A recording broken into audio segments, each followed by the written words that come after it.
पिछले 3 वर्षों में हमारी ट्रांसमिशन और डिस्ट्रीब्यूशन कैपेसिटी में काफी एक्सपेंडिचर हुआ है। पहले की तुलना में बिजली भी हम ज्यादा देने लगे हैं लोगों को, लेकिन दूसरा सच ये भी है कि हमारा घाटा भी बढ़ गया है। अभी जैसा इनको सेक्रेटरी पी दीदी आपको बता रहे थे कि 10 रुपए पर यूनिट बिजली खरीद के 1 रुपए 25 पैसे पर यूनिट बिजली देने की भी स्थिति है। एक तो पहले से ही भारी सब्सिडी हम लोग दे रहे हैं, उसमें भी बिलिंग जो होती है उसमें कितना पैसा आता है आप सब जानते हैं। आरडीएसएस के अंतर्गत बड़े पैमाने पहले चरण में ये कोशिश है कि श्रीनगर जम्मू, उसके बाद जम्मू कश्मीर के बड़े शहरों में स्मार्ट मीटर लगाया जाए। कई प्रकार की भ्रांतियां लोगों के बीच थी, कुछ जानबूझ करके बनाई गई थी, उसके भी इंतजाम पीडीपी डिपार्टमेंट ने किए हैं।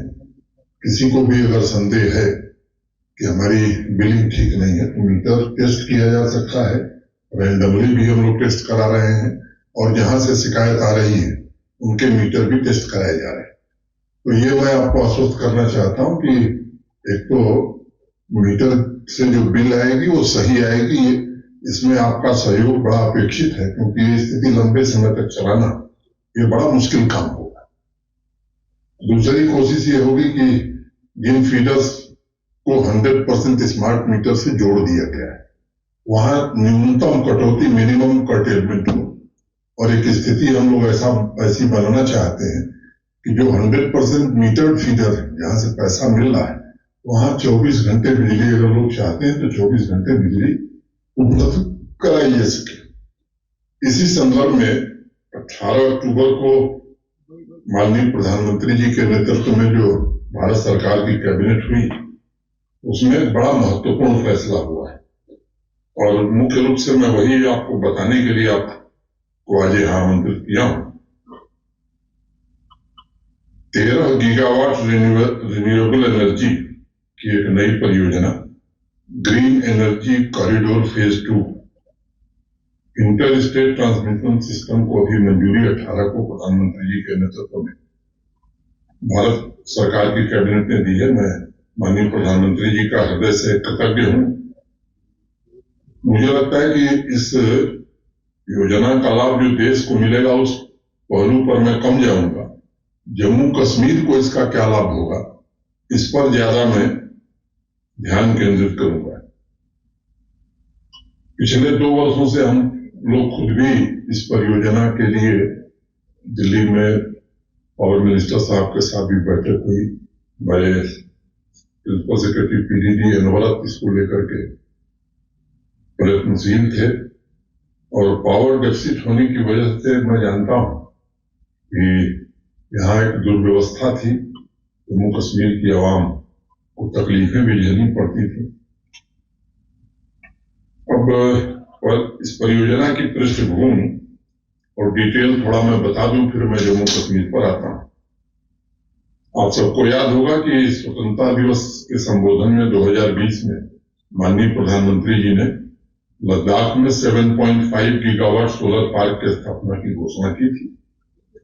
उसके बाद ministry of new and renewable energy ने फील्ड सर्वे करके लद्दाख में 12 gigawatt battery energy storage system के साथ 13 गीगावाट रिन्यूएबल कैपेसिटी स्थापित करने की योजना बनाई। ये परियोजना जब पूरी हो जाएगी तो मुझे लगता है कि जम्मू कश्मीर को विशेष लाभ होगा, देश के बाकी हिस्सों को तो लाभ होगा ही। इस परियोजना की कुल अनुमानित लागत 20,773.70 करोड़ है, जिसमें 40% लगभग 8,309.48 करोड़ रुपए भारत सरकार की केंद्रीय वित्तीय सहायता है। With the 40% grant support, the levelised transmission tariff will come down from 0.88 per unit to 0.55 per unit of power. अब ये हमारे लिए विन-विन सिचुएशन होगी। लद्दाख क्षेत्र के कॉम्प्लेक्स टेरेन और एडवर्स क्लाइमेटिक कंडीशन को ध्यान में रखते हुए परियोजना कैसे बनेगी इस पर भी काफी ध्यान दिया गया है।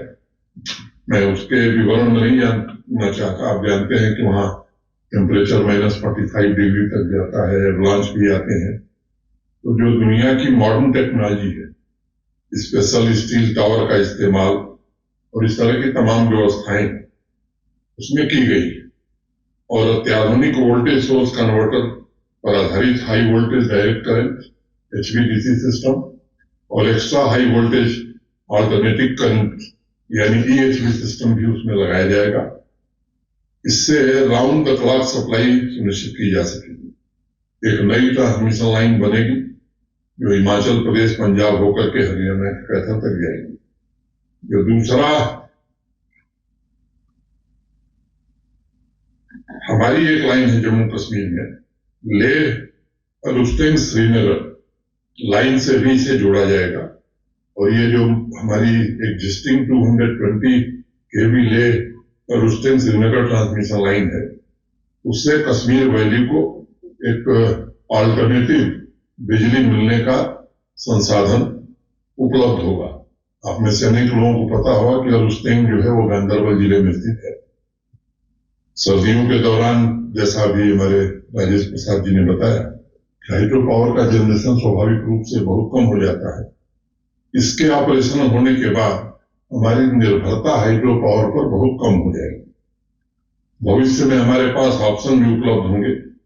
एक अलग से 400 kVA की ट्रांसमिशन लाइन डेडिकेटेड कश्मीर के लिए बने, इसको भी हम लोग बहुत दिन से परसू कर रहे हैं और ये भारत सरकार में विचाराधीन है।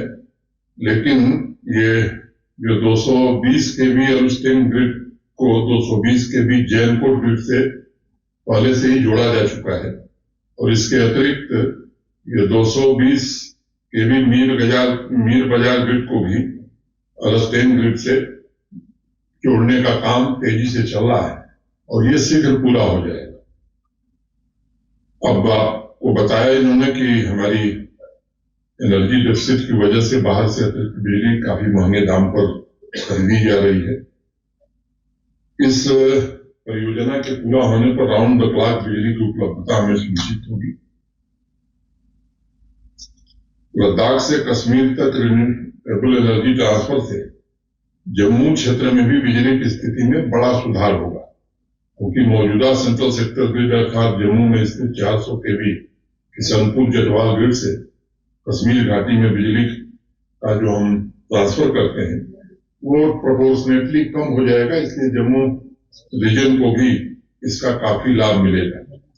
एक सच्चाई ये भी है कि हमारी जो ज्योग्राफिकल पोजीशन है कश्मीर की, वो इंटर स्टेट ट्रांसमिशन सिस्टम के अंतिम छोर पर हम हैं और इसी सिस्टम के माध्यम से देश भर में, चाहे वो न्यूक्लियर पावर हो, थर्मल पावर हो, बिजली पहुंचाई जाती है।